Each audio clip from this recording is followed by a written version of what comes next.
मी भानुप्रताप शंकरराव बर्गे, सेवानिवृत्त सहाय्यक पोलीस आयुक्त, पुणे क्राईम ब्रँच. मी मुंबईमध्ये 20 वर्ष काम केलेलं आहे, 4 वर्ष ATS मध्ये काम केलेलं आहे आणि 10 वर्ष पुणे सिटीमध्ये क्राईम ब्रँच आणि पोलीस स्टेशनला काम केलेलं आहे. खरं तर सायबर क्राईम जो आहे याचा आणि माझा असा इमिजिएटली डायरेक्ट कुठलाही संबंध आलेला नाही आहे. परंतु ज्या केसेस येतात पोलीस स्टेशनला असो किंवा क्राईम ब्रँचला असो, त्यावेळेस सायबर एक्सपर्टची मदत घ्यावी लागते. अद्यापर्यंत जर आपण बघितलं तर पोलीस खात्यामध्ये आपल्याला जाणवेल की जे सायबर एज्युकेशन पाहिजे किंवा जो सायबर एक्सपर्टाईज आपण म्हणतो तो आमच्याकडे अद्यापर्यंत त्या प्रमाणामध्ये उपलब्ध नाही.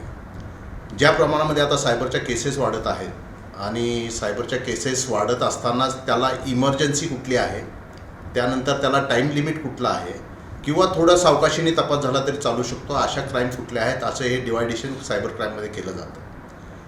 डिजिटल टास्क फोर्स असेल किंवा ग्लोबल सायबर क्राईम असेल किंवा पर्टिक्युलरली रोहन न्यायाधीशच्या बाबतीत बोलायचं झालं तर गेले माझा आणि त्याचा संबंध जो आहे तो गेले 6 ते 7 वर्षापासून आहे. कुठलंही सायबरचं थोडं आम्हाला जर काही प्रॉब्लेम वाटत असेल किंवा काही आम्हाला रिकलेक्ट करायचं असेल किंवा डाटा आम्हाला डिट्राईव्ह करायचा असेल तर आम्हाला आठवण होती ती रोहन न्यायाधीशच्या. भरपूर त्यांनी चांगल्या चांगल्या केसेसमध्ये इन्क्लुडिंग बॉम्बलास्ट असेल, जर्मन बेकरी बॉम्बलास्ट असेल, त्यानंतर फरासखाना बॉम्बलास्ट असेल, त्याची तपास मी स्वतः केलेले आहेत ATSला असताना.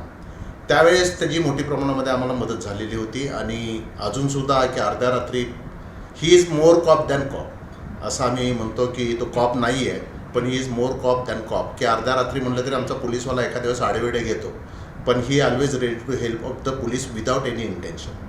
आता त्यांनी जे हे इनिशिएटिव्ह चालू केलेलं आहे किंवा त्याचे जे फ्युचर प्लॅन आहेत की सायबर युनिव्हर्सिटी करायची किंवा सायबरमध्ये ग्रॅज्युएशनसारखे कोर्सेस करायचे, ऑलरेडी डिप्लोमा आपल्याकडे आहेत आणि हे करत असतानाच असे जे उपक्रम तो करत आहे की जे आता आपण प्रश्न विचारत आहे की फ्युचर काय असेल त्याच्यामध्ये किंवा त्याच्याबद्दल काय वाटतं किंवा खरोखर हा चांगला उपक्रम आहे. आणि आत्ता जे सायबर एक्सपर्ट तुम्ही आज जे अवॉर्ड्स देताय किंवा रिवॉर्ड्स देताय त्यांना, त्याच्यामध्ये आपल्याला खास करून असं दिसून येईल की निवड ज्यांनी केलेली आहे ते त्यांच्यापेक्षा नक्कीच खूप चांगले एक्सपर्ट्स आहेत. की प्रत्येक हा जो आज सत्कार ज्यांचा करण्यात येणार आहे या ठिकाणी तो त्याच कॅलिबरचा आहे की ज्याचा सत्कार या पुणे शहरामध्ये एज्युकेशन हब म्हणतो आपण अशा शहरामध्ये होतो आहे. आणि खरोखर डिजिटल टास्क फोर्स आणि ग्लोबल क्राईम जे आहे तुमच्या सर्व टीमचं मी या ठिकाणी अभिनंदन करतो. ज्यांना पारितोषिक मिळणार त्यांचं अभिनंदन करतो. असंच पोलिसांची सहकार्य राहू द्या, एक सेवानिवृत्त म्हणून, एक अधिकारी म्हणून विनंती करतो. धन्यवाद.